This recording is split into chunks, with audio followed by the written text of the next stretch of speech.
So 10th standard lesson, before going to the next topic, statistics, that is analyzing the data. So we are going to see some of the formulas. Based on that, we are going to do the sums.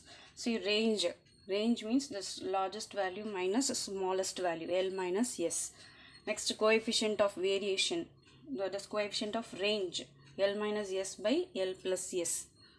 That is largest value minus smallest values by largest value plus smallest value for finding the coefficient of range.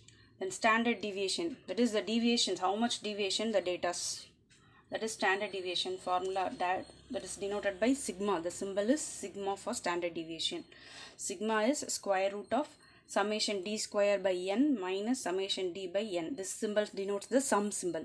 So in arithmetic mean you have found you have learnt in statistics, is it not? Sum by total by n, is it not? Arithmetic mean is equal to total by n.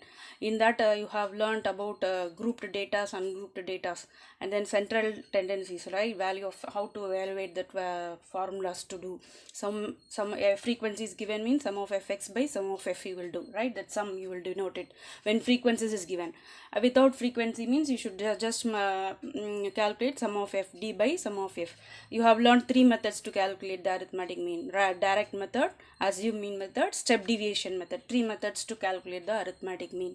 Similarly, mean, median, mode, you have the same thing. Step deviation method you have learned, is it not? Formulas and all you have learned. Similarly, here in another thing, that is your topic is standard deviation and variation. You are going how much deviation the data is in between, how much deviation. So formula to calculate is sigma is equal to square root of sum of d square by n minus sum of d by n, the also where d is x minus x bar. That x bar is your arithmetic mean, right? So n is your number of datas, right? The d you have to calculate using this. So three columns you should do, x column, then d column, x bar column, then d column. After that d square column. So with that formula you are going to calculate the sigma, how much deviation. Standard deviation of first n natural numbers. You have natural numbers starting 1 2 3 4 till n terms means how to find the deviations for that. So square root of n square minus 1 by 12. If you apply this formula, you can easily solve the answer. Similarly, step deviation method, when frequencies are added, when more data are there repeatedly, then with frequency the sum sigma will be square root of fd square by n minus sum of fd by n the whole square into c. Okay, where c is nothing but your class width, and the d is nothing but x minus a by c. In step deviation arithmetic mean you have learned, is it not? D is x minus a by c. Same here, where a is your assumed mean. So you can use all the three methods: direct method, with frequency, without frequency. That is grouped means it is with frequency, without frequency means it is ungrouped data. This is ungrouped data, this is grouped data, right? Now variation, how much varies, the answer varies. That is what that variation, that is squaring the standard deviation, sigma square, you will get the variation.